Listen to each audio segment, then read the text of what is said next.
Meeting ਦਾ ਜੋ ਵੀ ਇੰਤਜ਼ਾਮ ਹੈ ਅੱਜ ਦੀ ਮੀਟਿੰਗ ਦੇ ਬਾਰੇ ਅਸੀਂ ਅਗਲੀ ਜੋ ਗੱਲਬਾਤ ਹੈ ਪ੍ਰਭੂ ਦੇ ਦਾਸ ਦੇ ਨਾਲ ਮਿਲ ਕੇ ਅਸੀਂ ਉਹਨਾਂ ਦੇ ਵਿਚਾਰ ਨੂੰ ਸੁਣਾਂਗੇ ਕਿ ਕਿਸ ਤਰ੍ਹਾਂ ਪਰਮੇਸ਼ਵਰ ਨੇ ਉਹਨਾਂ ਦੇ ਮਨ ਦੇ ਵਿੱਚ ਪਾਇਆ। ਆਏ ਅਸੀਂ ਪ੍ਰभु ਦੀ महिमा ਦੇ ਲਈ जो है एक बार जोरदार ताली बजावांगे। सच प्रभु का धन्यवाद कि हम सबको परमेश्वर लेके आया। और जैसे आपको बताया गया था कि एक ये बाइबल सेमिनार है जो हम कर रहे हैं, तो इस सेमिनार में ज़्यादा लोगों को नहीं, सिर्फ उन लोगों को ही हमने इनवाइट किया जो वचन को सीखने वाले हैं। तो प्रभु धन्यवाद, आप लोग आए हैं, कुछ लोग और भी आ रहे हैं।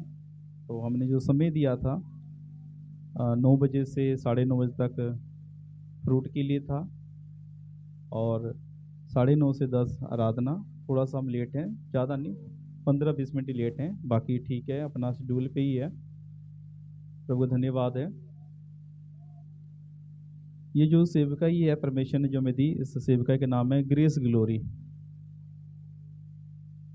ग्रेस मतलब अनुग्रह, ग्लोरी मतलब महिमा, अनुग्रह और महिमा की जो सेवकाई परमेश्वर ने दी है। इस सेवकाई में हम काफ़ी समय से चल रहे हैं। जैसे प्रभु के दास पास्टर गुरसेवक जी जो इस मिनिस्ट्री के एडवाइज़र हैं, pastor Pankaj ji general secretary हैं, उसी प्रकार पास्टर डेविड जी मेंबर हैं, ब्रदर अभी सोनू नहीं आए वो भी मेंबर हैं, मेरी वाइफ जो हैं वो कैशियर हैं, मैं प्रेसिडेंट हूँ। ऐसे हम मिलकर इस संस्था को चला रहे हैं और प्रभु का बड़ा ही अनुग्रह है। इस मिनिस्ट्री के द्वारा बहुत से लोग आशीष पा रहे हैं। काफ़ी दूर में पास्टर हैं वो भी आशीष पा रहे हैं जो दूर से हैं, और जो विश्वासी हैं जो हमारे साथ जुड़े हैं, अलग अलग चर्च में जाते हैं, वो भी आशीष पा रहे हैं। इस सेवकाई का जो मेन मकसद ये है, प्रभु के जो जन सेवा करने वाले वो सीख कर सेवा सही तरीके से कर सकें। मेरी बात समझ रहे? वचन को सीख कर सही तरीके से, सही ढंग से सेवकाई को कर सकें। और हम कहें जो मिनिस्ट्री चला रहे हैं, हम उस एक आयत को लेकर हम प्रार्थना करते हैं हमेशा। जैसे यीशु मसीह ने भी कहा अपने चेलों को 28 में, मत्ती 28 उसका 18, 19, 20 में जब देखते हैं, जाओ सारे जगत के लोगों को तुम मेरा चेला बनाओ, जो बातें मैंने तुम्हें सिखाई हैं उन्हें भी मानना सिखाओ। ये हमारी सेवकाई का आधार है। इस वचन को लेकर ही हम आगे बढ़ रहे हैं। इसलिए हमेशा कोई भी हमारी जो सेवकाई होती है, या पास्टर मीटिंग हो या यूथ मीटिंग हो, हमारा एक ही विषय है, वो ये है टीचिंग, शिक्षा। ये जो शिक्षा हम कर रहे हैं ये अपनी मर्जी से नहीं। पहले मैं एक अच्छी सेवकाई कर रहा था, चंगाई सभाएं में करता था, डिलीवरेंस मीटिंग करता था, ठीक है, उसमें प्रभु काफ़ी ब्लेस किया। एक समय आया जब प्रभु ने मुझे एक बार सपन में बोला कि मेरे सेवकों को सिखा, टीचिंग दे मेरे सेवकों को। उस समय मैं इतना ज़्यादा शिक्षा में निपुण नहीं था कि इतना ज़्यादा मुझे खुद को शिक्षा नहीं आती थी, पर मैंने उस बात को लेकर प्रार्थना शुरू किया और एक प्रभु के दास से मैंने बात की कि क्या प्रभु के दास वचन सीख सकते हैं। तो उस पास्टर ने बोला था कि यदि हम प्रार्थना करें तो ज़रूर प्रभु ऐसे लोगों को देगा। हालेलुया। तो हमने प्रार्थना शुरू की, लगातार प्रार्थना करते रहे। तो प्रभु को धन्यवाद है, अब धीरे धीरे हम उस दर्शन में वर्क कर रहे हैं जो प्रभु ने बोला था सिखाने के लिए। तो प्रभु को धन्यवाद है, परमेश्वर ने एक अच्छी शिक्षा हमें दिया कि हम आगे प्रभु के लोगों को बता सकें, और जो उसको पकड़कर जब चल रहा है उनके जीवन में एक बड़ी बरकत को भी देख रहा हूँ। इसी प्रकार आज के जो बाइबल सेमिनार है, हमने ज़्यादा नहीं, सिर्फ 40 से 50 लोगों को इनवाइट किया। कुछ आप लोग आगे, कुछ आने वाले हैं, तो ज़्यादा नहीं किया हमने। तो हमारा भी लाडोवाल में जगह हमारा जो ले लिया है, तो हम प्रे करेंगे कि परमेश्वर जल्दी वहाँ पे शुरू करें। वहाँ पे जगह यहाँ इससे ज़्यादा बड़ी जगह है, तो अच्छा हो जाएगा वहाँ पे। तो जो आज का जो हमारा बाइबल जो सेमिनार है वो ये है, पहले कि बाइबल को कैसे पढ़ें और कैसे समझें। पहला जो विषय हमारा ये है, तो आपने ध्यान से यहाँ बैठना। कई बार हम अलग अलग सभाओं में जाते हैं तो कई बार हम सोचते हैं हमें चंगाई चाहिए, भविष्यवाणी चाहिए। थोड़ा ध्यान दीजिएगा, कभी भी जब मीटिंग में जाते हैं उसका आप टाइटल देखा करें, मीटिंग है क्या चीज़। मेरी बात समझ रहे? अगर आप टीचिंग में शिक्षा लेने आए हैं तो वहाँ पे क्या होगा, शिक्षा ज़्यादा होगी, भविष्यवाणी या चंगाई के ऊपर ज़्यादा वर्क नहीं किया जाएगा। हाँ, यदि भविष्यवाणी है तो वहाँ भविष्यवाणी ज़्यादा होगी, टीचिंग कम होगी। यदि चंगाई सभा है तो पूरा जोर चंगाई पे होगा, वहाँ पे चंगाइयाँ होंगी, टीचिंग नहीं होगी। तो ये जो सेमिनार है ये है शिक्षा का, टीचिंग के लिए। तो हम इस तरह बैठे कि हमने सीखने आए हैं, ठीक है, सीखना। तो इसलिए आप अपने मन को उसी प्रकार तैयार करना है ताकि आप जब वचन को सुने तो आपको समझ आ सके। पहली बात है, मन की तैयारी होनी जरूरी है। आपका मन तैयार होना जरूरी है। यदि आपका मन तैयार नहीं है तो आप परमेश्वर के वचन को सही रीति से सीख नहीं पाएंगे, ठीक है ना। इसलिए पहले आप अपने आप को तैयार करें कि प्रभु मैंने आपके वचन को सीखना है, ठीक है। जो हमारे जो 4 सेक्शन है, दोपहर से पहले 2 हैं, दोपहर के बाद 2 हैं। जो 3 सेक्शन है उसमें टीचिंग चलेगी। जो 3 बजे सेक्शन शुरू होगा उसमें हम आपके लिए प्रेयर करेंगे, ठीक है। यदि प्रभु का आत्मा कुछ बोलेगा तो जरूर आपसे बात करेंगे। जो लास्ट वाला होगा, ठीक है, और आप अपना व्यू भी दे सकते। लास्ट वाले सेक्शन में कोई बात है, कोई सवाल है, आप अपना लिख लीजिएगा, ठीक है। जब आपको मौका देंगे तब आपने क्या करना, अपना सवाल हमें बता सकते, बीच में नहीं, ठीक है। कोशिश करना बीच में नहीं, लिख लेना आप, ठीक है। उसके बाद आप मेरे से पूछ सकते हैं, प्रभु के दास पास्टर पंकज जी हैं या प्रभु के दास पास्टर गुरुसेवक जी हैं, आप बता सकते हैं। जब आप ऐसा करेंगे तो एक अच्छी बात आपको सीख पड़े। तो मेरा विश्वास है आज के सेक्शन में परमेश्वर आपको आशीष करेगा। जो पहला सेक्शन है पास्टर गुरुसेवक जी का है, तो आप बड़े ध्यान से इसको सुनना है। आओ अपनी आंखें बंद करेंगे, सर को झुकाएंगे। धन्यवाद यीशु, उपलब्ध जीसस, धन्यवाद अनुग्रहकारी परमेश्वर। हम आपकी दया और आपके फजल को चाहते हैं और हम प्रार्थना करते प्रभु जी हम सब के ऊपर कृपा कर। प्रभु जी धन्यवाद प्रभु जी, प्रभु के दास पास पंकज ने अच्छा लीड किया। हम प्रार्थना करते प्रभु जी जितने जन आ गए तेरा धन्यवाद, जो अभी नहीं आए उन्हें भी आप लेके आए और हम आपके वचन को सही तरीके से सही ढंग से सीख सकें, ऐसी आप कृपा करें। हे पिता, अपने दास को भी बोलने के लिए प्रभु जी सामर्थ दे, ऐसे शब्द दे प्रभु जी ताकि लोगों के हृदय छिद जाएं। हम प्रार्थना करते आज की टीचिंग के द्वारा सचमुच प्रभु जी ये आपके लोग एक निर्णय लें कि प्रभु में अब मैंने क्या करना है। सचमुच प्रभु जी ये मीटिंग प्रभु जी सचमुच हम सब के लिए एक आशीष का प्रभु जी कारण होने पाए। जितने लोग प्रभु जी यहाँ बैठे हैं आप अपने कंट्रोल में रहें। यीशु नासरी के नाम में दुआ को मांगते हैं, आमीन। और हम प्रभु का और प्रभु के दास का तालीम जाकर स्वागत करेंगे। नंबर 1 टाइटल लिखें, जो मैं आपको अब प्रैक्टिकल करवाने जा रहा हूं। इस मेथड के साथ कभी भी बाइबल नहीं पढ़ना। अब जो मैं आपको बताने जा रहा हूं, इस मेथड के साथ अगर बाइबल पढ़ेंगे तो एक ना एक दिन आपको लज्जित होना पड़ेगा, एक ना एक दिन आपको शर्मिंदा होना पड़ेगा, ठीक है। जल्दी से हिंदी बाइबल निकालें। मत्ती का सुसमाचार 27 अध्याय उसका 5 वचन पढ़ना है।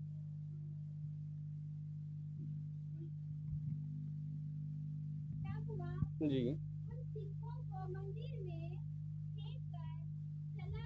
जी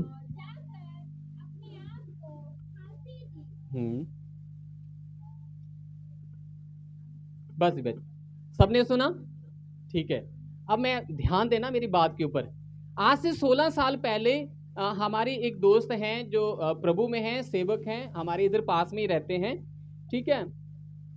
मैं शुरुआत में बाइबल ऐसे पढ़ता था, कैसे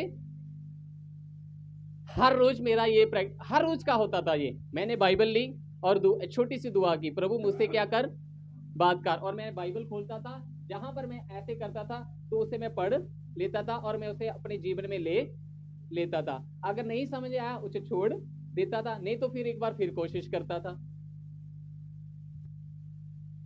अब मैंने क्या सीखा, एक दिन उस प्रभु सेवक ने, उस समय वो भी एल्डर थे, मैं भी एल्डर था, उस समय उन्होंने देखा कि उन्होंने आके मुझसे पूछा, भाई सेवक आप बाइबल कैसे पढ़ते हैं? मैं कहा सीधा ही। कहते नहीं, आपको लगता है कि बाइबल के द्वारा परमेश्वर आपसे बातचीत करता है? मैंने कहा हाँ भी करता है। ठीक है, क्योंकि अभी तक मुझे यही पता था कि बाइबल के द्वारा ही परमेश्वर बातचीत करता है, डायरेक्ट बातचीत नहीं करता। तो कहते फिर तो आप क्या करते हो? मैं कहा जब मैं किसी मुश्किल में या किसी सुख में दुख में कैसी भी स्थिति हो तो मैं दुआ करता हूँ और बाइबल खोल लेता हूँ, जहां पर हाथ आ जाए, जहां पर निगाह आ गई वो वचन पढ़ लिया और आगे चल गई। तो आज से 16 साल पहले मुझे रोका गया कि ऐसा भाई जब आप करेंगे तो एक दिन आप ठोकर खाएंगे। तो मैं आपको आज वचन पढ़वा रहा हूं। मान लीजिए एक व्यक्ति बहुत परेशान है, वो परमेश्वर से अगवाही चाहता है, उसे कुछ भी समझ में नहीं आ रहा, ना तो ऊपर से आवाज आ रही है, ना कोई फोन कॉल आ रहा है। तो वो उस व्यक्ति ने अपनी उस दुर्दशा में छोटी प्रार्थना की और बाइबल खोला और मत्ती का सुसमाचार 27 अध्याय उसका 5 वचन निकला। क्या लिखा है? तब वह उन सिक्कों को मंदिर में फेंक कर चला गया। यहाँ पे लिखा है कि यहूदा नाम का चेला है, सिक्कों को लेकर मंदिर में फेंक कर चला गया और जाकर अपने आप को फांसी दी। और उसने अपने आप को जाकर क्या कर लिया? फांसी दी। अब आपने ये वचन खोला, आपसे क्या बात हुई? क्या कर ले? आप दुर्दशा में हैं, क्या करें प्रभु जी, कैसा करें? तो उन्होंने क्या किया? उन्होंने कहा भी आपने वचन पढ़ा और आपको वचन मिला, जाकर क्या कर ले? फांसी ले ले। दूसरा वचन पढ़े, लुक्का का सुसमाचार 10 अध्याय का 37 वचन। ये 3 चीजें आपने अपने दिमाग में रखनी है पूरी बाइबल को। जी वही जिसने उस पर दया की, यीशु ने उससे कहा, जा तू भी ऐसा ही कर। ठीक है। आप जब आपने प्रार्थना की तो पहला जो वचन निकला परमेश्वर की ओर से, आपने, आपका मानना है, आपकी भावना है, आपने सोचा कि पवित्र आत्मा को लीड कर रहा है, तो आपने क्या किया? जैसे ही वचन खोला वहां पर लिखा है जाकर फांसी ले ले, मर जा। तो आपने अंदर शंका आई तो आपने फिर प्रार्थना की कि नहीं प्रभु मैं एक बार और, ये वचन मेरे लिए नहीं है, मैं यहूदा इस्करियोती नहीं हूं। उस समय व्यक्ति का ज्ञान बढ़ जाता है, फिर वो फिर प्रार्थना करता है, फिर खोलता है और लुक्का का सुसमाचार 10 अध्याय 37 वचन निकलता है और लिखा है प्रभु यीशु मसीह उसे कहता है जा तू भी जाकर ऐसा ही। तो वो व्यक्ति कहता है इसमें भी आज्ञा मिली है, जा ऐसा ही। कैसा? मतलब पहले जो निकला था वचन, जा फांसी ले। ठीक है। तीसरा वचन, चैप्टर ऑफ जॉन, यूहन्ना का सुसमाचार 13 उसकी 27 वचन।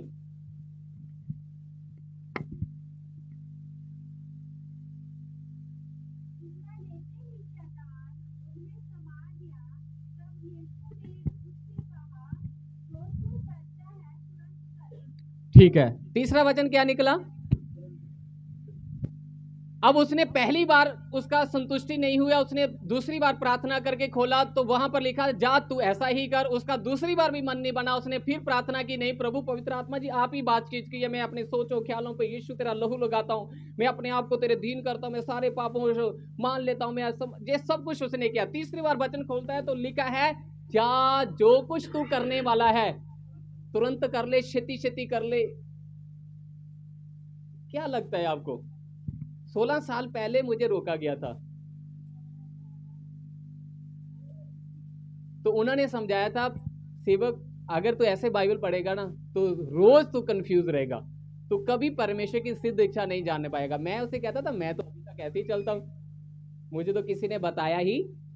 तो कहता तूने कभी किसी के सामने बाइबल पढ़ी ही नहीं होगी। मैं कहा ये भी बात सही है, मैं तो पढ़ने ही इधर आया हूँ बाइबल कॉलेज में। जब सर्दियों का समय था, मेथड जो है सचमुच कभी भी आपको परमेश्वर की सिद्ध इच्छा नहीं बताएगा। ठीक है, आगे बढ़ते हैं। हमें बाइबल क्यों पढ़ना चाहिए? आपने जितने जवाब दिए सब दुरुस्त थे, सब अच्छे थे, सब विश्वास योग्य हैं। मैं कुछ कहना चाहता हूं, एक मसीह विश्वासी को क्यों बाइबल पढ़ना और समझना चाहिए? पहला मैंने बताया है कि बाइबल ऐसे कभी नहीं पढ़ना, उसके 3 रेफरेंस दिए मैंने आपको, ठीक है, आपने लिख लिए। आगे अब मैं बताता हूं क्यों एक मसीह विश्वासी को बाइबल को पढ़ना और समझना चाहिए। नंबर 1, बाइबल में हमें एक ग्रुप मिलता है, उसे कहते हैं फरीसियों का ग्रुप। कौन सा ग्रुप जी? फरीसियों का ग्रुप। ये फरीसियों का ग्रुप है, इसके चेले भी हैं और ये सभी लोग परमेश्वर को जानते हैं। और एक ग्रुप और है, उसे कहते हैं सदूकियों का ग्रुप। कौन सा?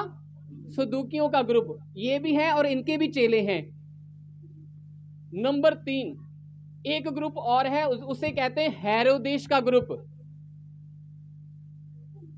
ठीक है, ये 3 ग्रुप हमें बाइबल में यीशु मसीह जब सेवकाई कर रहे थे उस समय हमें नजर आते हैं। अब पढ़ें मत्ती का सुसमाचार 16 अध्याय उसका 6 वचन। मैंने ये आपको 3 बातें क्यों, ये 3 ग्रुपों के बारे में क्यों बताया, आज भी समाज में ऐसा ही है। मत्ती 16 उसका 6 वचन। प्रभु यीशु मसीह ने उनसे कहा, तो प्रभु यीशु मसीह ने उनसे कहा फरीसियों और सदूकियों की किस बात से सावधान रहना है? खमीर से सावधान रहना है। ठीक है, आप क्या समझते हैं खमीर है क्या? ओके, बिल्कुल। और कोई? मिलावटी बातें, बिल्कुल ठीक है। खमीर क्या है? बाइबल में खमीर अक्सर पाप, भ्रष्टता और गलत शिक्षा का प्रतीक माना जाता है।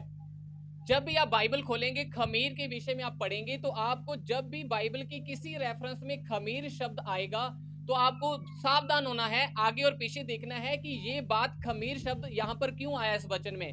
तो आपको पता चलेगा वहां पर कोई पाप की बात हो रही है, भ्रष्टता की बात हो रही है, जहां फिर गलत डॉक्ट्रिनिक शिक्षा की बात हो रही है। क्लियर? तो ये 3 ग्रुप ऐसे थे। कौन कौन से? फरीसी, सदूकी और हेरोदिस। आपने पढ़ा ना बाइबल में? ठीक है।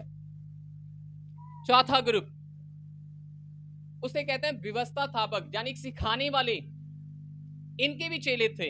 लूका 10 उसका 25 वचन।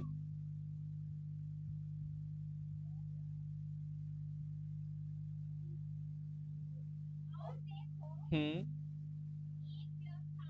हम्म हम्म हम्म हम्म हम्म हम्म ठीक है। अब प्रभु यीशु मसीह का जो आंसर है उसे ध्यान से देना है। क्या कह रहा है यीशु मसीह? क्या कहा यीशु मसीह ने? उसका प्रश्न था, चाहे वो फंसाने के लिए, गुमराह करने के लिए, जांचने के लिए आया था यीशु मसीह को, लेकिन अब यीशु मसीह उसे क्या कहते हैं? देखो क्या है उसका प्रश्न था, अनंत जीवन, अटर्नल लाइफ एक व्यक्ति कैसे पा सकता है? यीशु मसीह अब क्या उत्तर देते हैं? यीशु मसीह ने उससे कहा, नोट करें, यीशु मसीह का बात नोट करें अपने जीवन में। यीशु मसीह चाहते हैं कि जब आप बाइबल पढ़ते हैं तो उसमें क्या लिखा है आपको पता होना। लिख लीजिए। आगे नंबर 2, यीशु मसीह कहता है जब तू पढ़ रहा है, इसका मनन कर रहा है, तो तू कैसे पढ़ता है? तेरे पढ़ने का तरीका क्या है? समझ गए? ठीक है। तो ये शिक्षा देने वाले लोग जो उस समय थे, आज भी है, ठीक है, हमारे बीच में, जहां संसार में, मसीह में। तो हमें देखना है कि कैसे वो हमें सिखा रहे हैं और क्या हमें सिखा रहे हैं। इसलिए हमें बाइबल पढ़ना जरूरी है, क्योंकि ये ग्रुप आज भी संसार में मसीहत में है और हमें और अच्छी रीति से प्रभु में बढ़ना है। नंबर 5, जॉन द बपतिस्मा देने वाला, ठीक है, जॉन, वो और उसके चेले।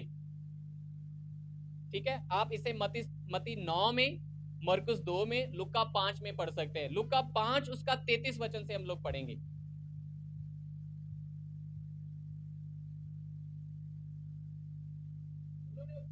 जी जी हम्म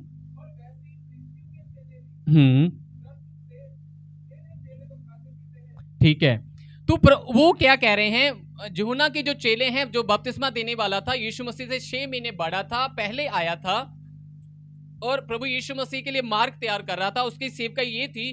तो वो उसके चेले कहते हैं कि हम लोग, हमारे यूहन्ना के चेले जो हैं, हर रोज उपवास करते हैं, यानी जब समय मिले, जब जो समय सर्कल है, और प्रार्थना भी करते हैं। ऐसे ही फरीसी ग्रुप के लोग भी करते हैं, लेकिन तेरे चेले नहीं करते।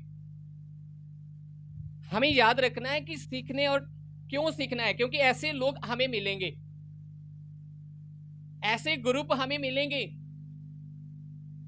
कुछ का मानना कुछ होगा, कुछ का मानना कुछ होगा। मैं अंत में आपको कुछ बातें बताऊंगा, ठीक है। नंबर 6, हमें बाइबल क्यों पढ़ना चाहिए?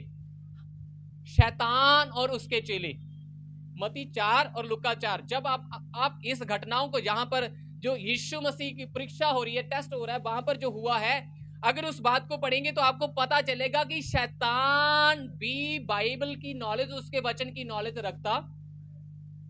मैं क्या कहना चाह रहा हूं, फरीसी बाइबल की नॉलेज रखते हैं, सदूकी के पास बाइबल की नॉलेज है, हेरोदिया के पास बाइबल की नॉलेज है, व्यवस्था सिखाने वाले वो तो है ही टीचर, उनके पास बाइबल की नॉलेज है। 6 नंबर पर है शैतान और उसके चेले, उनके पास भी बाइबल की नॉलेज है। समझ में आया? बिल्कुल सिंपल बताइए मैंने बात।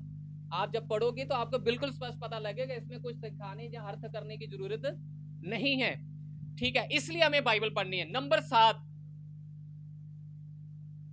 इस संसार में अच्छे सेवक भी हैं तो स्वार्थी सेवक भी हैं। समझ में आया? नंबर 7, हमें बाइबल क्यों पढ़नी चाहिए? क्योंकि इस संसार में, मसीह में, स्वार्थी यानी अपनी पेट की या अपने घर की या अपने परिवार की ही लिए सेवकाई करते हैं। दूसरा कुरिन्थियों 4 उसका 2 वचन पढ़ेंगे। अब ये जो सेवकाई करते हैं, ठीक है, इनके 2 रेफरेंस मैं आपको दूंगा, तो आगे चलेंगे। 4 की 2।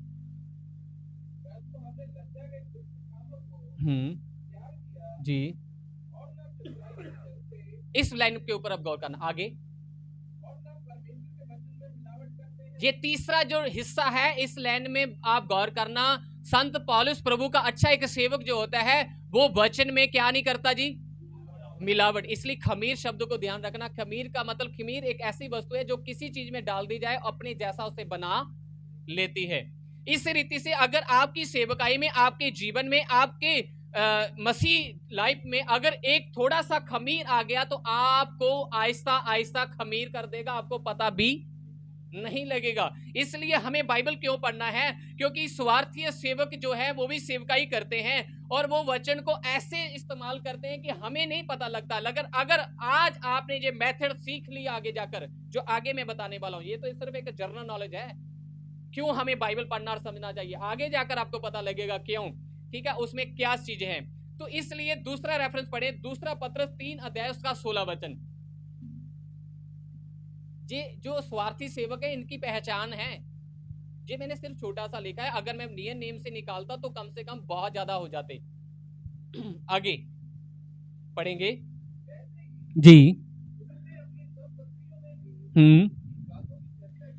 तो पत्रस जो है पौलुस के विषय में, प्रभु के दास के विषय में अपनी किताब में चर्चा करता है और कहता है, ऐसी है, लिखा है उसने अपनी किताबों में भी परमेश्वर के वचन की चर्चा की है, जिनमें कितनी बातें ऐसी हैं जिनका समझना कठिन है। नोट करें, बाइबल में कुछ ऐसी बातें हैं जिन्हें समझना कठिन है। नोट कर लें, दिमाग में लिख लें, कॉपी में।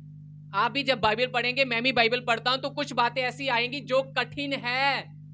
आगे, और अनपढ़ और चंचल लोग। ध्यान दीजिए, 2 कैटेगरी बताई गई है। ये स्वार्थी लोग जो झूठी तालीम देते हैं, वचन में मिलावट करते हैं, इनकी पहचान होती है वो अनपढ़ हैं और चंचल हैं। अनपढ़ हैं और तो पहली बार जो अनपढ़ का क्लेम था, किन के ऊपर लगा था?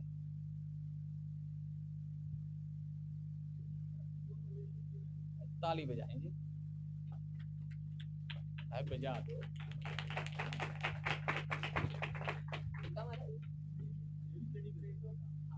बिल्कुल राइट, अब ताली ज्यादा बजाओ। आगे बढ़ दीजिए, अगर चैप्टर बता देंगे तालियां और बढ़ जाएगी। ठीक है, ताली बजा दें।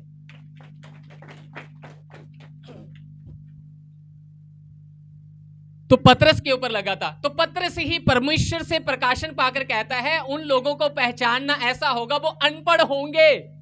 तो क्या कह रहा वो अपने आप को? यहां ही सीखना है अनपढ़ है क्या चीज इसमें।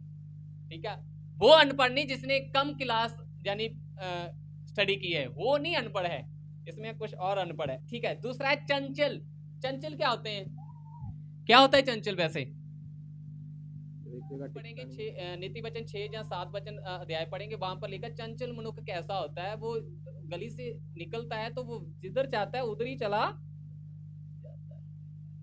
ठीक पढ़ा, ताड़ी बजाए। पर इसे और थोड़ा सा करें, जो सबसे बड़ा भजन संहिता उसमें आया था। ठीक है, अब देखें आगे क्या लिखा है। अगर ये अनपढ़ हैं, चंचल लोग हैं, एक सेवक या एक एल्डर जो चर्च में विश्वासी है, अगर वो अनपढ़ है वचन में, अगर चंचल है चाल चलन में, तो क्या होगा? उनके अर्थों को भी, हाँ, अगर कोई व्यक्ति बाइबल में उसके ज्ञान में अनपढ़ है, स्टडी में अनपढ़ नहीं, बाइबल के ज्ञान में अनपढ़ है, आत्मिक क्षेत्र में अनपढ़ है और अपने चाल चलन में चंचल है, तो वो क्या करेगा? उनके अर्थों को, किसके अर्थों को? पवित्र शास्त्र की अन्य बातों की तरह हाँ, खींच तान कर अपने ही नाश का कारण बनाते हैं। याद रखने, फिर वो वचन के अर्थों को खींचेंगे, तानेंगे, अपने ही अनुसार करेंगे, जो उन्हें समझ में आता है। वो कभी ना तो मिलाकर देखेंगे, ना कभी पूछ कर देखेंगे। तो उससे क्या होगा? वो अपने आप का, और जो पौलुस ने तिमोथियुस को गया था, दूसरों के लिए भी नाश का कारण बन जाएंगे। ठीक है, जहां तक आपको पता चल गया? Okay, thank you. सीखेंगे कि बाइबल को कैसे पढ़ना चाहिए, उसके ऊपर मैं आपको एक एग्जाम्पल भी दूंगा लास्ट में। सीखेंगे कि अब आपने बेसिक सीख लिया है कि क्यों हमें बाइबल पढ़ना चाहिए और किस रीति से बाइबल नहीं पढ़ना चाहिए। मैंने 2 बातें बताई। ठीक है, अब हम सीखने जा रहे हैं कि बाइबल को आपने अब स्टडी कैसे करना है। जब आपने ये मेथड सीख लिया तो फिर मेरे हिसाब से आप कोई भी वचन की कोई भी आयत है उसे आसानी से आज नहीं तो कल समझ जाएंगे। क्योंकि अभी आप मुझे बोलोगे वो वचन का जी अब अर्थ बताएं, ऐसा नहीं होगा।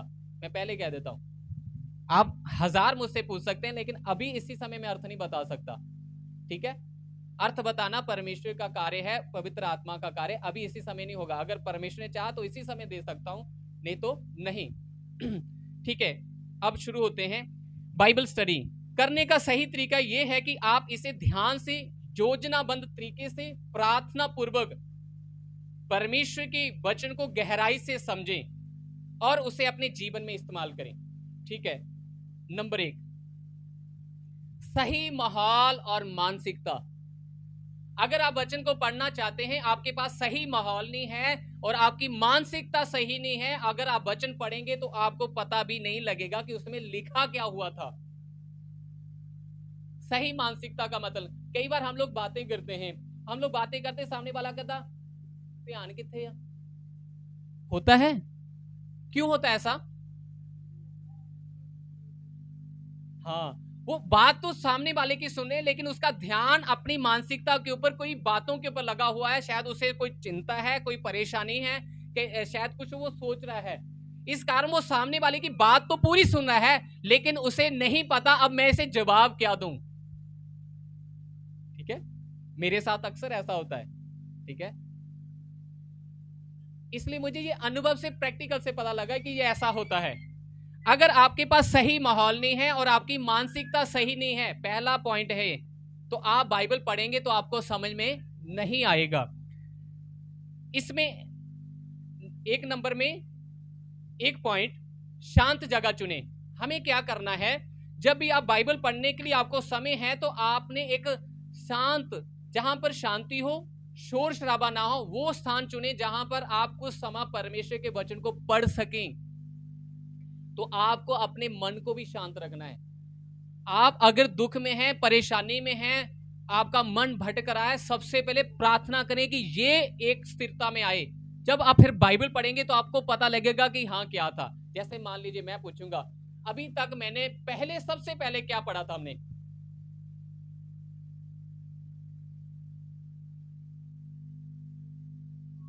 ठीक है, सबसे पहले हमने क्या पढ़ा था?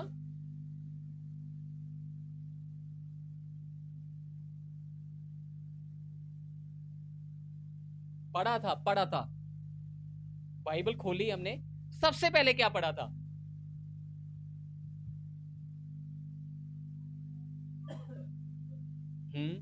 मत्ती 27 उसका 5 वचन। अगर आप ये नहीं बता पा रहे तो इसका मतलब क्या है? आपकी मानसिकता अभी यहां पर सही नहीं है। सही इसलिए क्या करना है, आप जब बाइबल उठाते हैं आपको पहले अपने मन में सही करना होगा और एक ऐसा स्थान ढूंढना होगा जहां पर शांति है और आराम से आप बैठकर बाइबल पढ़ सकते हैं। यदि आप कहते हैं कि नहीं आप कर सकते हैं, मुझे कोई प्रॉब्लम नहीं, आप करें, तो मैं आपसे कुछ पूछूंगा, आप मेरा जवाब नहीं देंगे, अपना जवाब सुनाएंगे। नंबर 2, इसमें इसी पहले पॉइंट में नंबर दूसरी बात, प्रार्थना करें। अध्ययन शुरू करने से पहले परमेश्वर से प्रार्थना करें कि परमेश्वर आपको उसका वचन समझने में मदद करे और पवित्र आत्मा आपको मार्गदर्शन करे। अगर आप प्रार्थना के बिना बाइबल पढ़ते हैं तो आप बाइबल तो जरूर पढ़ेंगे, आपको शायद हो सकता कुछ बातें याद भी रहें, लेकिन इस्तेमाल करना, अप्लाई करना कभी नहीं आएगा। आप अपने ही ढंग से, अपने ही तरीके से उसे खींचेंगे, तानेंगे, जैसे हमने पतरस की किताब में पढ़ा था। और अनपढ़ और चंचल लोगों की ये पहचान होगी कि वो फिर वचन को खींचा तानी करेंगे, क्योंकि उन्हें सही ढंग से पढ़ना नहीं आ रहा। इसमें नंबर 3 है, सीखने वाला मन होना जरूरी है। सही माहौल और मानसिकता के अंदर तीसरा जो कदम है, हमारा सीखने वाला मन भी होना चाहिए। बाइबल ऐसे नहीं उठानी कि परमेश्वर मैं मुझसे बातें ही कर। बाइबल इसलिए नहीं खोलनी है कि नहीं भाई पास्टर जी पूछेंगे, ठीक है, जो जितनी बातें आपने मैं पहली बताई है कि मुझसे बातें कर, एक ही नहीं बल्कि जितनी आज आपने सुनी है, इन सब बातों के लिए आपको बाइबल खोलना जरूरी है, ठीक है। सीखने वाला मन, जो बच्चे होते हैं उनके अंदर बड़ा एक अच्छा स्वभाव होता है। जो कुछ उन्हें स्कूल में सिखाया जाता है बड़े होने तक उन्हें याद रहता है। सहमत हैं आप? और बड़ों को सिखाया जाता है वो तुरंत भूल जाते हैं। नंबर 4, कभी भी बाइबल पढ़ते समय, यानी इसका पॉइंट है, जल्दबाजी ना करें। जल्दबाजी से बाइबल कभी मत पढ़ें। अगर आपके पास 15 मिनट है तो आप डिसाइड करें कि एक ही पैरा उठाएं। ऐसा नहीं कि नहीं मैंने पूरा ही चैप्टर पढ़ना है, ना ना ना ना। आपने क्या करना है, चाहे एक ही मैसेज, एक ही पैराग्राफ पढ़ें, एक ही पढ़ें, 15 मिनट में एक ही पढ़ें।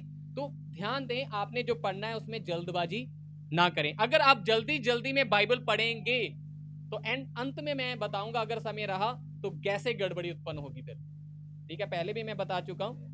अब सीख लिया 4 पॉइंट। नंबर 2 पॉइंट,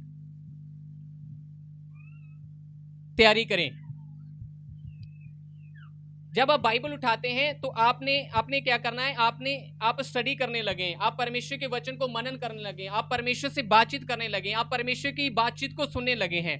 तो क्या करें, स्टडी प्लान बनाएं कि आप बाइबल जब पढ़ेंगे तो कैसे, क्या होगा, इसका शेड्यूल क्या होना चाहिए।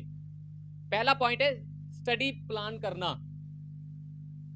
तैयारी करने में पहला पॉइंट है स्टडी तैयार करना, यानी उसे प्लान करना। आपने क्या पढ़ना है, कैसे पढ़ना है, कौन सी किताब पढ़नी है। जैसे कि तय करें कि आप रोजाना कितना पढ़ेंगे, जैसे कि 1 अध्याय या फिर कुछ आयतें, या फिर कौन सी किताब आप शुरू करेंगे। समझिए, स्टडी प्लान का मतलब है आपने ये देखना है कि आपने ये बनाना है कि आप कौन सी किताब उठाएंगे, ठीक है, कितने अध्याय पढ़ेंगे, कितनी आयतें आप पढ़ेंगे। आप अगर प्लान नहीं आपके दिमाग में तो आप क्या करेंगे, आप जो पढ़ेंगे फिर जो ही पढ़ेंगे, ठीक है, उसके आगे तो मैं भी कुछ नहीं कह सकता। तो इसलिए मैंने यहां पर भी लिखा है, अगर नया विश्वासी है तो सबसे पहले उसे न्यू टेस्टामेंट में गॉस्पेल ऑफ जॉन को पढ़ना चाहिए कम से कम 4 बार, ठीक है। इसमें दूसरा पॉइंट है नोट्स बनाने की जो आइटम है या सामग्री है उसे इकट्ठा करें। जैसे क्या होना चाहिए, बाइबल पढ़ने के समय आपके पास क्या होना जरूरी है? हाँ, सबसे पहले एक डायरी और एक पेन, या आजकल जो मोबाइल आपके पास है। तो आप अगर बाइबल पढ़ने बैठे हैं, आपने मनन करना है, आपने कुछ सीखना है, तो आपके पास ये चीजें होना जरूरी है। अगर मान लीजिए आपसे कुछ बात हुई, आपके पास लिखने के लिए कुछ नहीं था, जहां आपने लिखा नहीं, तो आपने छोड़ दिया पवित्र आत्मा जी आप ही कराएंगे, बिल्कुल अच्छी बात है, वो ही कराएगा। लेकिन अच्छी बात ये है, बेहतर ये है कि परमेश्वर जो पवित्र आत्मा है हमारा सहायक है, और उसे ही कहना है कि प्रभु लिखने भी मेरी मदद कर। लिखना नहीं आता, व्हाट्सएप पर जाएं, ऑडियो रिकॉर्डिंग करें, अपने ही चैनल नंबर के ऊपर ऐसे करें और ऑडियो पाएं कि आज मैंने मत्ती का अध्याय 4 पढ़ा था, और जिसमें मैंने देखा कि कैसे यीशु मसीह शैतान का सामना वचन की तलवार से करता है। आमीन। तो वो रिकॉर्डिंग क्या होगी, आपको याद रहेगी कि मैंने मत्ती की 4 किताब में 4थे चैप्टर में क्या पढ़ा था और मैंने क्या सीखा है। तो आप जब प्रार्थना में बैठेंगे या किसी के साथ बात करेंगे, किसी को गवाही देंगे, आपको पता चला कि ये व्यक्ति बीमारी के साथ लड़ रहा है, ये व्यक्ति पाप के साथ लड़ रहा है, ये व्यक्ति ऐसी बातों के साथ लड़ रहा है, तो आप वचन की तलवार यानी उसे वचन देंगे, राइट वचन। नीति वचन कहता है कि सही समय पर इस्तेमाल किया हुआ वचन ऐसा होता है। दोस्तों, ये हमारा फेमस है, हालेलुया। ठीक है, ये हो गया दूसरा पॉइंट जिसमें हमने सीखा तैयारी में क्या करना है, स्टडी प्लान करना है। स्टडी प्लान का मतलब है कि बाइबल का कौन सा अध्याय या कौन सी किताब आप पढ़ेंगे, कितना आप पढ़ेंगे, कितनी आयतें तक पढ़ेंगे। ठीक है, उसमें दूसरा है आपके पास बाइबल तो होने जरूरी है, बुक और पेंसिल या पेन वगैरह भी होना, जहां हाईलाइटर जो होना जरूरी है। तीसरी बात आप सीखेंगे, ये सबसे ज्यादा जरूरी है, जो मैंने इधर बताया उधर बताया वो याद रखना है, लेकिन इसे और गहराई से याद रखना। अगर ये मेथड आपके दिमाग में आज फंस गया, एक उदाहरण देकर मैं समाप्त करूंगा, अभी तो नहीं, शायद अगली बार करूं। तो आप कभी भी कोई भी किताब पढ़ते हैं, कोई भी आयत पढ़ते हैं, तो आप आसानी से समझ सकेंगे। ठीक है, आसानी से आपको आसानी तरीके से आपकी सहायता होगी। वो है अध्ययन महत्वपूर्ण, यानी अध्ययन करने में कौन सा स्टेप जरूरी है, की स्टडी स्टेप्स। जब हम स्टडी करते हैं उसकी की चाबी कौन सी है? 3 बातें इसके अंदर है। कितनी है? 3 बातें। ठीक है, नंबर 1, अवलोकन करना किसी बात का। अवलोकन में 3 बातें आती हैं, और ठीक है, अवलोकन क्या है? ठीक है, क्या लिखा है? जब आप बाइबल उठाया, अवलोकन का मतलब है क्या लिखा हुआ है इसमें। तो पहला जो पॉइंट इसमें आता है वो है ध्यान से पढ़ें। जब आप बाइबल को पढ़ते हैं तो ये ध्यान रखें कि ये पद या ये अध्याय क्या कह रहा है। मान लीजिए उत्पत्ति की किताब पहला अध्याय आपने खोला, उसमें आपको क्या मिलता है? सृष्टि कैसे बनी, कैसे परमेश्वर ने सब बातों को अस्तित्व में लेकर आया। दूसरा अध्याय पढ़ेंगे तो क्या मिलता है? मनुष्य कैसे बना। तीसरा अध्याय पढ़ेंगे तो क्या मिलता है? पाप इस संसार में कैसे आया। चौथा पढ़ेंगे तो क्या मिलता है? ठीक है, एक खूनी या एक हत्यारा करने का जो स्वभाव है कैसे आता है। ठीक है, ऐसे पढ़ेंगे 5 मार्क सारे पढ़ सकते हैं हम लोग 50 के 50। ठीक है, अवलोकन में क्या होता है कि ध्यान से पढ़ें। नंबर 1 क्या करना है? ध्यान से पढ़ना है। आपने जो पढ़ा है, अब पहले ही ऊपर टाइटल देखें, आप कौन सा किताब का कौन सा चैप्टर पढ़े, उसका टाइटल क्या है। अगर वो टाइटल आपको याद नहीं रहता तो उस अध्याय में सबसे फेमस बात क्या थी। जैसे आपको पता लगा पहले अध्याय में सृष्टि है, दूसरे अध्याय में आपको तुरंत पता है कि मिट्टी से आदम को बनाया, तीसरे में तुरंत पता है कि सांप आ गया, चौथे में तुरंत पता है कि काइन ने हाबिल को मार दिया, 5 में आपको तुरंत पता है कि वंशावली आ गई। ठीक है, 6 में आपको पता है कि जल प्रलय आ गया, 7 में आपको पता है कि कंडीशन वही चल रही है, 8 में आपको पता लगा खिड़की खुल गई। आप माइंड, इसे कहते हैं मानसिकता सेट होनी चाहिए। अगर मानसिकता परमेश्वर के साथ नहीं है, इधर उधर घूम रही है, तब भी बाइबल पढ़ें। ठीक है, क्योंकि दूसरा और कोई उपाय नहीं है। हाँ, चेहरे नहीं है। ठीक है, दूसरा इसमें पॉइंट है, मुख्य विचार को रेखांकित करें, उसे अंडरलाइन कर दें। जो बाइबल का अध्याय आपने खोला उसमें क्या क्या मुख्य विचार है। जैसे उत्पत्ति 1, क्या क्या मुख्य विचार है? ठीक है, पहले दिन क्या हुआ, दूसरे दिन क्या हुआ, तीसरे दिन क्या हुआ, चौथे दिन क्या हुआ, पांचवें दिन क्या हुआ, छठे दिन क्या हुआ। ठीक है, ऐसे ही आपको ये करना है कि उसमें क्या है। ठीक है, उसमें देखें आपके लिए कोई प्रेरणादायक या समझने के लिए कोई बात अगर कठिन लगे या ऐसा कोई प्रश्न उसमें उठता है, उसे क्या करें, हाईलाइट कर दें, या अपनी कॉपी जो आपके पास थी उसमें लिख लें कि मुझे ये नहीं पता लगा। अवलोकन में तीसरा पॉइंट है सवालों के जवाब को ढूंढना। जब भी आप बाइबल पढ़ते हैं तो आपकी प्रार्थना क्या थी कि परमेश्वर मुझे मार्ग दिखा, परमेश्वर में अभिषेक कैसे पाऊं, परमेश्वर में आत्मिक उन्नति में कैसे बढ़ूं, परमेश्वर मेरे घर से बीमारी क्यों नहीं जा रही, परमेश्वर मेरे जीवन से पाप क्यों नहीं जा रहा, परमेश्वर मैं क्यों बार बार पाप में गिर रहा हूं। ऐसी बातों को, और अन्यथा बहुत सी और बातें जो आपके जीवन में है, मेरा घर क्यों नहीं बदल रहा, मैं अभी तक दर्शन क्यों नहीं पा रहा, मुझ में वरदान क्यों नहीं काम कर रहे, मैं अभी तक ब्लेस क्यों नहीं हुआ, ऐसे कितने भी प्रश्न हो, अवलोकन में हम उन सबको ढूंढते हैं जब आप बाइबल पढ़ते हैं। तो उसमें लिखा आपको, आप जब पढ़ते हैं उसमें लिखा आता है, मान लीजिए आपके पास बच्चा नहीं है, मुझे ले लीजिए, छोड़िए, मेरे पास बच्चे की आशीष अब तक नहीं है, अभी जब बता रहा हूं, ठीक है, नहीं है, टर्न लाइन आगे तक नहीं बढ़ाई अभी तक। तो मैं पहला चैप्टर उत्पत्ति की किताब मैंने खोला और मुझे क्या आश्वासन मिला, परमेश्वर क्या बात की परमेश्वर ने, हाँ ताली बजाएं, सही पॉइंट पकड़ना आना चाहिए। पहली किताब में पहले चैप्टर में आपको मिलेगा परमेश्वर ने आशीष दी। वो आशीष क्या थी? फलो फूलो और। तो मुझे पहली किताब में मिला कि ये परमेश्वर मेरा परमेश्वर है जो मेरी अगुवाई बिल्कुल ठीक तरीके से कर रहा है। आमीन। ठीक है, ऐसे किताब बाइबल पढ़ना। इसलिए अवलोकन में तीसरा है सवालों के जवाब ढूंढना, मतलब आपकी प्रार्थनाएं क्या थी, आप जीवन में क्या ढूंढ रहे हैं, उन सारी बातों को लेकर। जैसे कि कहानी के द्वारा उसमें मिलेगा, जहां कोई पद है, आयत है, उसके विषय में मिलेगा, और इनमें कुछ बातें होती है जैसे कौन, क्या, कहां, कब, क्यों, कैसे, सवालों को ढूंढें। ठीक है, ये तो पता ही है ना, कौन, क्या, कहां, कब, क्यों और कैसे। ये हमारे जीवन की ही बातें हैं। आप बाइबल पढ़ेंगे तो आपको पता भी चलेगा परमेश्वर मुझसे क्या कर रहा है जी, बात कर रहा है। आगे चलें।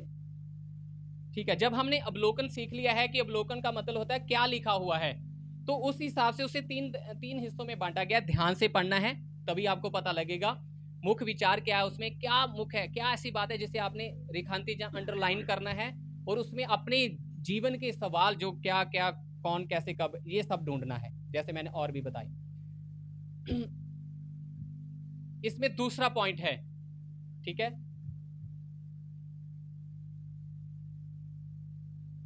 यानी बाइबल स्टडी की क्या है, उसमें दूसरा पॉइंट है व्याख्या, इंटरप्रिटेशन करना।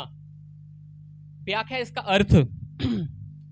जब आप बाइबल में कोई वचन पढ़ते हैं तो आपको पता नहीं लगता कि इसका अर्थ क्या है, तो उसे समझने के लिए वो समझेंगे तो अब आपको पता चलेगा कि ये बाइबल का ये वचन आखिरकार कह क्या रहा है।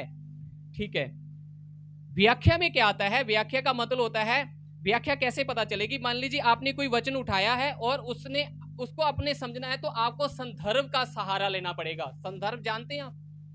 ठीक है, संदर्भ, किसी भी पद को या आयत या वचन को आप पढ़ते हैं तो उसके आसपास के आयतों और पूरे अध्याय को ध्यान से पढ़ें।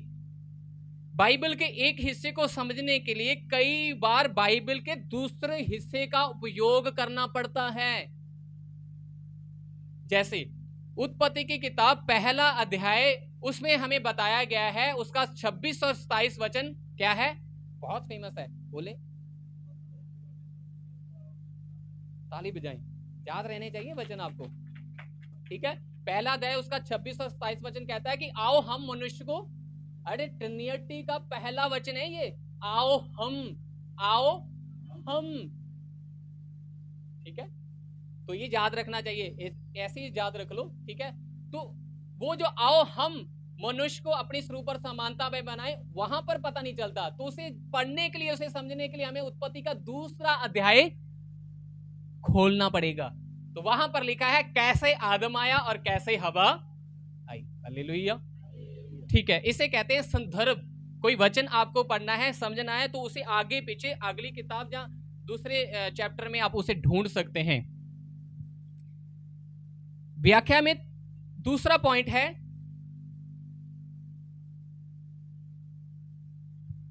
टिप्पणियां समझते हैं, कमेंट्रीज, ठीक है। किसी के द्वारा लिखी गई, किसी प्रभु सेवक के द्वारा लिखी गई, जो हायर एजुकेशन लोग थे उनके द्वारा, प्रभु में जो थे उनके द्वारा लिखी गई कुछ बाइबल अध्ययन करने की बाइबल बुक्स कह लो, ठीक है। अगर आपको कुछ ऐसी बातें जो नहीं समझ में आ रही, तो आपको उन किताबों का सहारा लेना चाहिए, ठीक है। उसमें आप कुछ भी, पर हाँ, इसमें सावधानी क्या बरतनी है। यदि आपको कोई पद समय में नहीं आता, तो आप उसकी गहराई को जानना चाहते हैं, तो आपको एक विश्वसनीय बाइबल स्टडी किताब लेनी पड़ेगी या कमेंट्री लेनी पड़ेगी, उसकी वो विश्वास योग्य हो, प्रभु दासों ने उसके ऊपर उसे मानता दी हो। ऐसा नहीं है कि एक भाई गुरुसेवक ने कमेंट्री लिखी हुई हो तो उसकी पढ़ लो भाई, वो भी प्रभु में था, नहीं, उसे बड़ा ज्ञान था, नहीं, ऐसा नहीं है। तो भाई प्रभु संजय ने लिखी हुई है, उनकी कमेंट्री पढ़ लो, नहीं, ऐसा नहीं है। आपने देखना है जो जिस व्यक्ति ने लिखी गई है उसका जीवन कैसा था, वो प्रभु में कैसा था, उसका विश्वास मसीह में कैसा था। जैसे कि आप अगर देखेंगे, ठीक है, ऐसे कई बहुत कुछ है। ठीक है, इसमें तीसरा जो पॉइंट है व्याख्या में, वो है आप जब बाइबल पढ़ रहे हैं आपको एक नया विचार आएगा। क्या आएगा? नया विचार आएगा। तो उस नए विचार को आप लिख लें, इससे पहले सुनाएं, पहले लिख लें, अच्छी रीति से उसका अध्ययन करें, अच्छी रीति से उसके ऊपर समय लगाएं, फिर जाकर उसका प्रचार करें। क्योंकि आपको अगर वो सिर्फ मिला और आपने कह दिया भाई पास्टर जी ने सिखाया था, नया विचार मिला तो बस प्रभु की ओर से था, नहीं, मैं ये नहीं कह रहा। नया विचार मिलेगा, उसे लिखें, उसे सर्च करें, उसे कम से कम काफी समय उसके ऊपर बाइबल में इधर से किताब उधर की किताब में ढूंढे कि जो नया विचार आपको आया था क्या वो पूरी बाइबल से साथ सहमत हो रहा है कि नहीं। ठीक है, इसमें एक बात रखता हूं, मान लीजिए आपको एक नया विचार, एक समुदाय था, एक मिनिस्ट्री थी, उसे नया विचार आया कि जो बपटाइज है वो तो केवल और केवल यीशु मसीह के नाम पर होना चाहिए। और उनके ऊपर ये प्रकाशन कैसे आया? मान लीजिए हम किसी साइड बात की नहीं बात करते, हम बाइबल की बात करते हैं। तो उन्होंने पहले क्या वचन पढ़ा कि उनके अंदर ये विचार आ गया?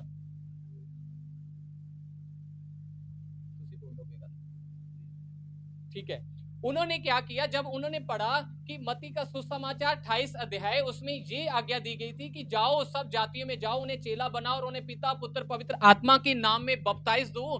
तो उन्होंने पाया कि जब प्रेरितों के काम शुरू हुए, प्रेरितों ने जाकर सुसमाचार सुनाया, सेवकाई की, लेकिन उन्होंने इस शब्द का इस्तेमाल नहीं किया। वर्ण क्या कहा?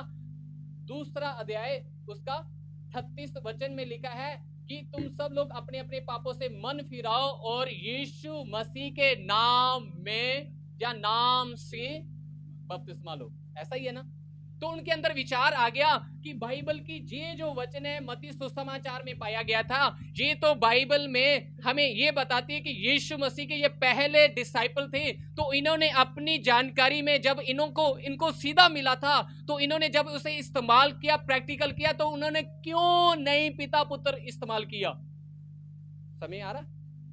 तो उनके अंदर क्या आ गया? एक नया विचार आ गया और उन्होंने उसे रेखांकित किया। और रेखांकित करने के बाद जब उन्होंने दूसरा, तीसरा, चौथा सारे अध्याय प्रेरितों के काम के पढ़े, तो उन्हें पता चला कि भाई इसमें सभी जितने बपतिस्मे 14 या 18 बपतिस्मे वहां पर हुए हैं, तो वो सभी के सभी क्या हैं?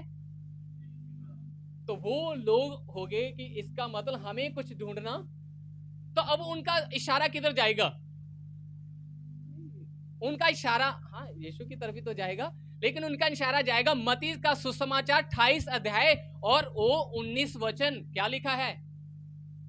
जाओ सबको चेला बनाओ, उन्हें पिता पुत्र पवित्र आत्मा के नाम पे बपतिस्मा दो। जब उन्होंने ये पढ़ा तो उन्होंने क्या, फिर आखिरकार यीशु ने ये कमांड क्यों दी? जब ऐसा नहीं, फिर वो उसे सर्च करेंगे और देखेंगे क्या बात है। फिर वो पुराने नियम में जाएंगे, तो पुराने नियम की पहली नहीं व्यवस्था की किताब जब वो खोलते हैं तो उसमें एक चैप्टर ऐसा आता है जहां पर चौथा शायद 6 की 4 है या 4 का 6 वचन है, लिखा है व्यवस्था सार, तो लिखा है तुम्हारा परमेश्वर एक ही परमेश्वर है।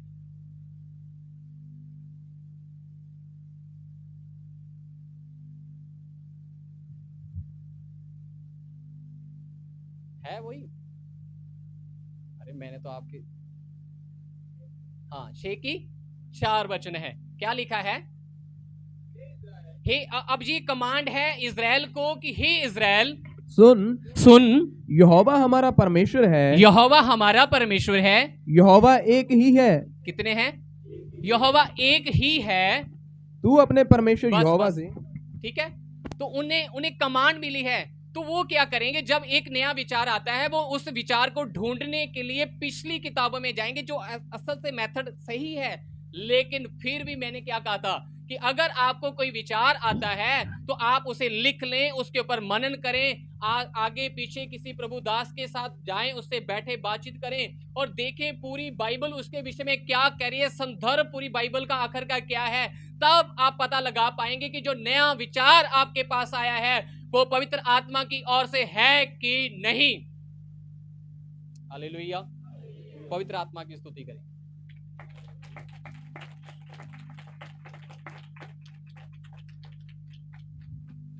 तो व्याख्या में हमें 3 ये बातें होने जरूरी है, 3 बातों के ऊपर हमारा ध्यान होना जरूरी है। संदर्भ हमें देखना है, सहायक किताबें कमेंट्री हमें देखनी है और विश्वास योग्य कमेंट्री हो, और नया जो विचार आता है उसे नोट करना है, इस्तेमाल नहीं करना। नोट करना है, इस्तेमाल नहीं करना। नोट करना है, इस्तेमाल नहीं करना। बाइबल का इतिहास उठाएंगे तो आपको पता चलेगा इसी बाइबल में नए नियम में ही पहले से विभाजित शुरू हो चुका था। यीशु मसीह के समय में भी विभाजन था। कौन कौन सी सेवकाई की, कौन कौन सी सेवकाई थी वहां पर? अरे यीशु मसीह के समय में मैंने पहले नंबर पर आपको पढ़ाया था, बाइबल पढ़ना क्यों जरूरी है। फरीसी लोग वहां पर थे, वो लोग मानते थे कि बाइबल है, वो लोग मानते थे कि यहोवा है, वो लोग मानते थे कि मसीहा आएगा, वो लोग मानते थे कि मसीहा जो आएगा वो राज्य पाएगा और हमें रोम से छुड़ाएगा। और सदूकी लोग वो क्या मानते थे? वो भी लोग मानते थे कि हाँ यहोवा है, मसीहा आएगा, लेकिन वो ये मानते थे कि कोई रेजेक्शन पुनरुत्थान जीवित होना नहीं हो सकता। तीसरे व्यक्ति हेरोदेस, वो ऐसे पद थे, वो सिर्फ और सिर्फ राजनीति के साथ और सामाजिक दायरों के साथ संबंध रखते थे। आज भी देखें, आज भी चर्चों में राजनीति शुरू हुई है, होने दो, शायद हो सकता है परमेश्वर ट्राई हो, लेकिन उस संदर्भ से हम देखेंगे तो वो लोग परमेश्वर को सही रीति से नहीं पहचान पा रहे थे, इसलिए यीशु मसीह का पूरी कट्टरता के साथ विरोध करते थे। फिर वहां पर हमने चौथा देखा था, व्यवस्था स्थापक थे, व्यवस्था यानी सिखाने वाले लोग थे, टीचर लोग थे। वो लोग भी यीशु को जब आते थे तो यीशु मसीह का उससे सवाल करते थे, जांचते थे, परखते थे, पर कभी भी विश्वास।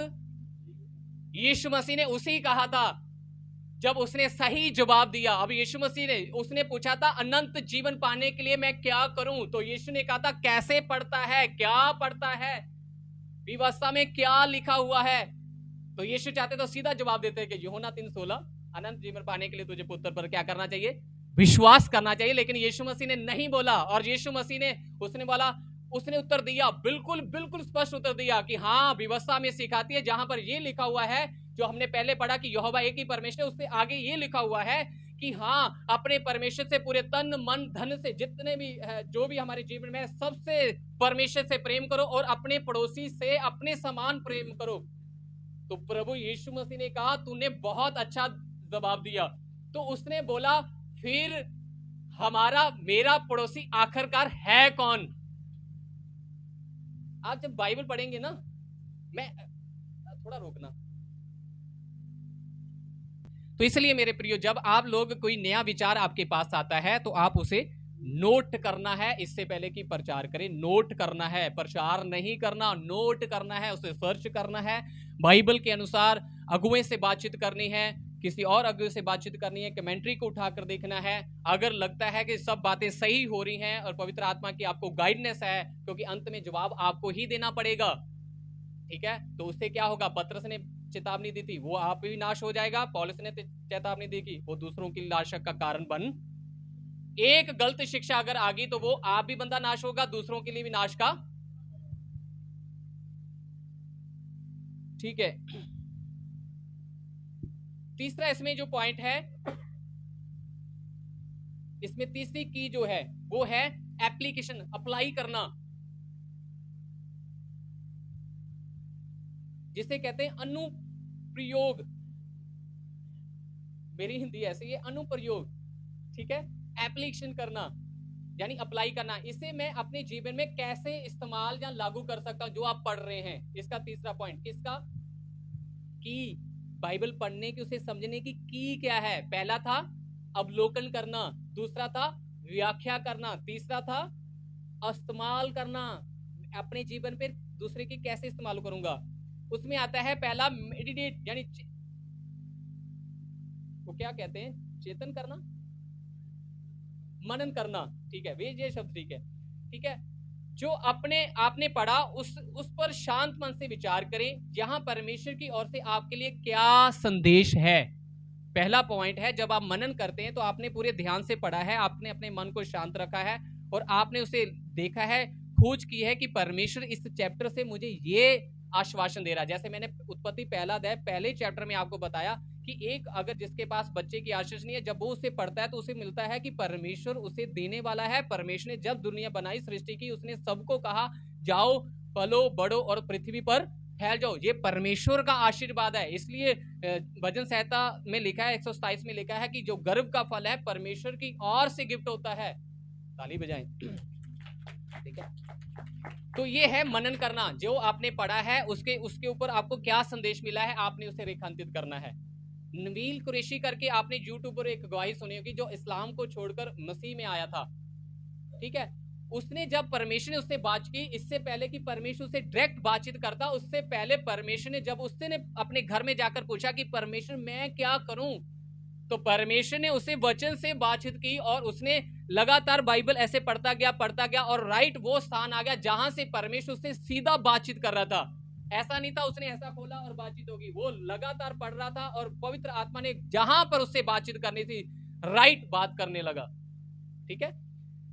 तो इसमें एप्लीकेशन में दूसरा पॉइंट है अप्लाई करना। पहले है मनन करना, दूसरा है अप्लाई कैसे करें अबे, ठीक है। मान लीजिए आपने जब बाइबल खोला और आप उसे पढ़ने लगे हैं, आपने उसे पढ़ा और आपको मिला है वहां पर लिखा हुआ कि जैसे आप पढ़ें जरा मत्ती 6 उसका 16 वचन देखिए, 15 और 16 वचन देखिए क्या लिखा है।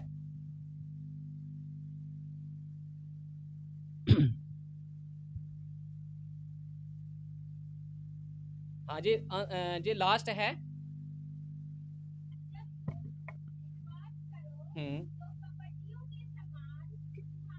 कौन सा वचन है?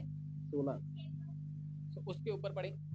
और यदि तुम मनुष्यों के अपराध क्षमा ना करोगे। ये कौन सा है? 6:15। हाँ पढ़े, क्योंकि मेरे यहाँ लिखा नहीं हुआ, मुझे इसी समय याद आया।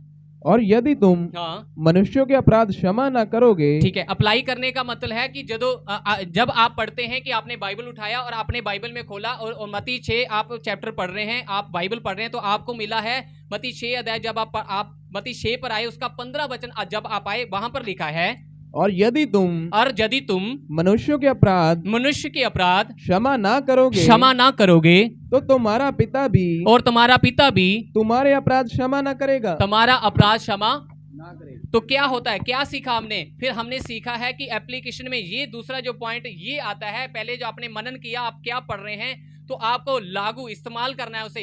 तो इस्तेमाल करने के लिए आपको एक एग्जांपल दी है, वो ये है, पहले मैंने दी बच्चे वाली, दूसरी दी अगर आपने या आप किसी के विरोध में अपने मन में कोई नफरत है या उसे क्षमा नहीं करना चाहते, तो बाइबल बिल्कुल ही आपसे स्पष्ट बात करती है कि क्या करें। अगर तू चाहता है कि मैं तेरे पाप क्षमा करूं, तो जा उसके पाप, ठीक है, इसे कहते हैं अप्लाई करना।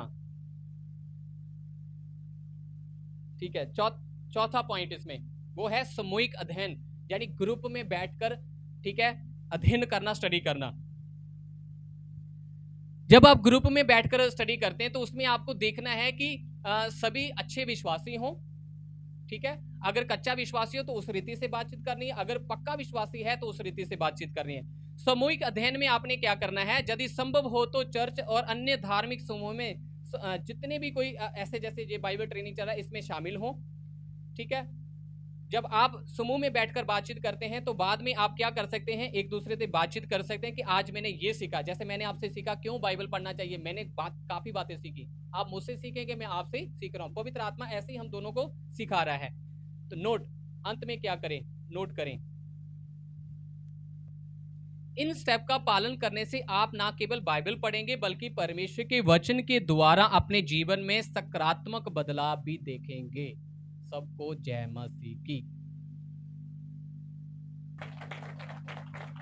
बहुत ही एक अच्छे तरीके ਦੇ ਨਾਲ ਅਸੀਂ ਜੋ ਹੈ ਸਟੈਪ ਬਾਈ